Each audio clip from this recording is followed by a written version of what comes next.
Good evening, everybody. August 7th. Look, I think I know my days. We got Raymond Lies, Wilson Tarpey Jr. Again, everything's running together. This is NBA Outlook, the recap. So we had 6 games today, as has been the usual since the the beginning of the NBA restart. I am already looking forward to some of these teams leaving the bubble and things getting whittled down so we can get to the playoffs. Just know that I'm counting down. It's so bad I know how many teams are at 5 games played and how many teams are at four. That's it's real. All right, that's where I'm at right now. We can start with the Sixers and the Magic today. Philadelphia beat Orlando 108-111. Tobias Harris 23 of 15. Joel Embiid, he had 23 and 13, but 18 of them came in the second half, which was a nice response because at the beginning, Vooch was kind of, you know, Vooch was kind of doing Vooch things, right? Mhm. Um, Fournier had 22, Vooch had 21 and 12 in Orlando after winning their first 2 games. Obviously, you know about the injury to the devastating injury, Jonathan Isaac, and then Aaron Gordon's out right now as well. They've lost their last 3. But Raymond, your thoughts on Philly and Orlando? Yeah, close one throughout. Embiid was the difference. He came alive in the third quarter. I mean, I don't know why he just flat out refuses to start the game with this type of energy, but it just takes him a while to get going. And but you can see the obvious difference. When he's on his game. Like I don't like they talked about it on the halftime show. Like he bails people out a lot, shooting fadeaway jumpers from from the elbow. Like, what's the purpose of that? Especially when Philly has a spacing issue to begin with. If he can just start to dominate inside, like he started doing the third quarter, things opened up because they had to double. And he was making good decisions off the double team. This did the same thing a couple games ago when they played San Antonio. He attacked the double team aggressively and early and made basically perfect decisions almost every play. And he's just got to be more consistent with this level of play. That's the difference between him being just that all star guy and then just him just taking Philly to another level. Um, it was their first game without Ben Simmons. That he's their defensive linchpin. He just kind of gets things started, and on offense he pushes the pace, and creates for guys. So going to be interesting to see how they maneuver without him going forward. Orlando, they're missing some key pieces. You mentioned Isaacs and Aaron Gordon being out. Obviously, Aaron Gordon's a big part of their team. Jonathan Isaacs gives them, immediate life when he comes in off the bench. So and he's very important defensively for them. So that's going to be a huge loss. And for Philly, Tybal, he's defensive spark plug. He kind of made up for a little bit for the absence of Ben Simmons. Had a great play late in the game. Chased I can't remember who it was. I think it was Shake Milton. Chased him off a screen, blocked the three, and they got it out to him off Shake got it out to him on a break, and he finished with a dunk. So that's just kind of what he does. Yeah, it was a good win for Philly, but they still got to figure out life without Ben.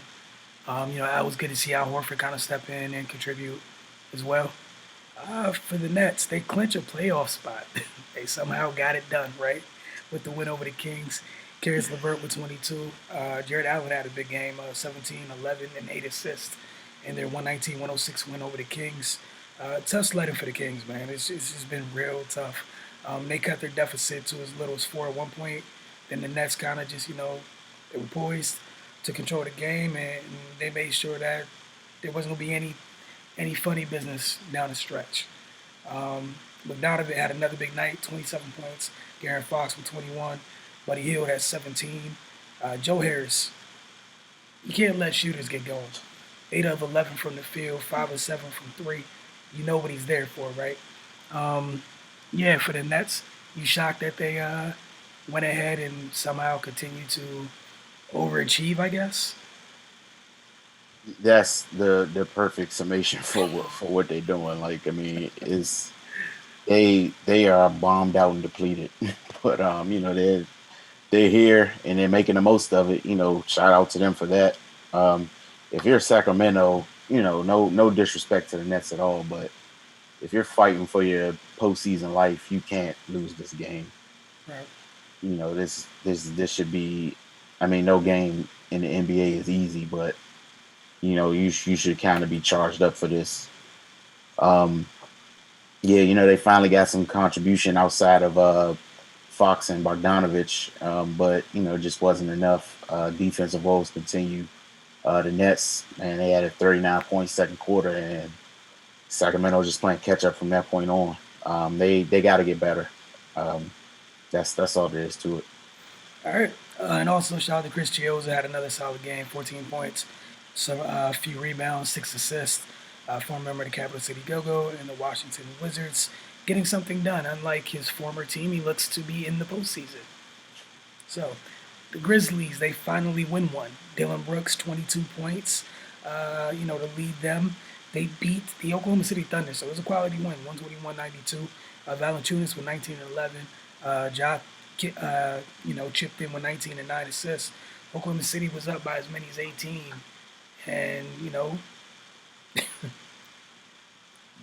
the kids came back and they never looked back after that. It's one of those things where Oklahoma City's a lot of teams do this at times. Oklahoma City hasn't done it, at least hasn't done it down in the bubble. But sometimes you fall in love with the three ball once it's falling, and Mhm. even when it's not exactly kind of like your thing, it caught up to them a little bit, and rushing to the mean and all that good stuff. And yeah, yeah, yeah. Your thoughts on the Grizz? Because we were just literally talking last night, like if they don't win one of these next four, like you might as well just go to Portland or FaceTime Dame and be like, here's your eighth playoff spot. Exactly. You know, Yeah. This was a huge win for them. They were in desperate need of it. Because some teams are on their ass, man. Like, so they gotta do something. But yeah, they got their first win in dramatic fashion. OKC got off to a great start, man, but over the last three quarters, they lost 96-55, and that's how you end up with the score, with the final score you got. gave up 96 points in 3 quarters. Yeah, man. But after the first quarter, they couldn't throw a rock in the ocean. They shot 35% from the floor, 30% from three. They missed Steven Adams. They got out rebounded by 22, outscored in the paint by 20. You know, when he's not there, then those are the two areas they're going to be extremely deficient in, and that's basically what happened. Memphis clicking on all cylinders. It was just wasn't nothing OKC could do. All right, moving on to the Jazz and the Spurs. The Spurs, I mean, the Jazz pretty much. Look, man, three members of their starting five did not play in this one. Gobert, rest. Donovan Mitchell, um, he had a left perineal strain, and Mike Conley right knee soreness. Spurs took advantage of it, right? The San Antonio being San Antonio, doing what they do best. You come out here shorthanded. We're gonna at least make sure we get the dub, and they did that. Derek White at 24, Jake Podol, 19 and 10, Lonnie Walker, Rudy Gay at 14 apiece. I mean, I don't know for me personally, like, what do you really expect? Those are three huge parts of your team for Utah. You're already missing Bogdanovich. We can see how much they miss Bogdanovich when those other three are even on the court. You still miss Mhm. that guy. Now all four of them weren't present for this game, and I mean, what do you expect? And for the Spurs, the win moves them in the 10th, so they're just a half game at. They're able to keep a half game on the Suns, who have yet to lose in the bubble. Your thoughts on San Antonio doing San Antonio things? Yeah, I mean this one was a foregone conclusion, like you said, with all the guys Utah had out. Might have been some strategy on Quinn Snyder's part. They on a back to back, so he probably just took this opportunity. Like, it wasn't a game where it was they were jockeying for position or anything. I mean, I know every game is important because you only got the 8 seed games, but he probably just chalked this one up, to be perfectly honest. Jordan Clarkson had a solid game, 24 points. A couple young guys showed some fighting spirit. Mie Oni and Jarrell Brantley, that gave Utah a big spark. I don't know if the Spurs expected to be in a dogfight, but Yep. they ended up in one. But they ended up handling business. This would have been disastrous to lose this game. Um, That's a but yeah, kind way to say it. yeah. I mean, but not too much to get into. Utah was without three starters, and four if you include Bogdanovich, but he hasn't been here the whole time. So, yeah, and Royce O'Neal was out as well. He gives them a lot of life off the bench. So their starting five wasn't present. Um, like, essentially. Moving on to your Washington Wizards. This is the cross. This is the burden you get to bear today. They fell to the Orleans Pelicans. Drew Holiday had 28. Obviously the big story is Zion didn't play. But the Pelicans beat the Wizards 118-107. You've been talking about Rui. Had 23. Thomas Bryant with 22. And Troy Brown had 20 and 10. Your thoughts on the Wizards and the loss of the Pelicans? Man, their shooting just fell off a cliff in the third quarter. They was scorching to start the game. First half they was 51% from the floor, 53% from three. Um, but when you're that hot and your offense is just going, when those shots stop falling, it's deflating. And New Orleans took advantage of it. They did what they had to do. They jumped on them. Them being without Zion, it's it's tricky for them because even when he does play, he's just there in spurts. But he, when he's on the floor, man, you notice. Right. So they didn't have those bursts that he gives them, but they were able to maintain. They kept it manageable when the Wizards couldn't miss. So that didn't bode well for Washington in my eyes. Like if you're that hot and you can't really just kind of jump out in front, then it's going to cause problems for you unless you're lucky enough to just for the basket to just keep being open like that. But Right. yeah, that's pretty much what it was. That third quarter, they cooled down and the Pelicans got kind of gained steam, and that was the game. Yeah. A 2 point lead at halftime, like you said, everything fell off in the cliff. It fell off the cliff in the third quarter, and that was that. All right. So last game of the night ended just a little while ago. The Celtics 122-100 win over Toronto, and even that it didn't feel as close as the 100, 122 to 100 margin that I'm sharing with you. It was just a really bad night for the Raptors, and credit goes to the Celtics. Felt like they came out and they executed on both ends.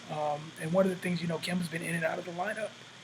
He played 23 minutes tonight. He had 17 of those 23 minutes. Celtics built their lead to as many as 40 as 1 point at 1 point.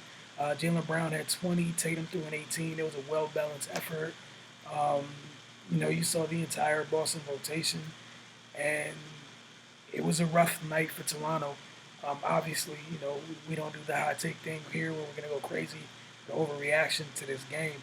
But this win did. Boston won the season series with the Raptors 3-1. But your thoughts on tonight's game? Man, yeah, Toronto just got punched. Plain and simple, it happens. They didn't shoot well. Celtics did. Uh, you know, all things considered, the game was pretty much even. Wasn't that big of a discrepancy in rebounds. Boston had a 4 rebound advantage.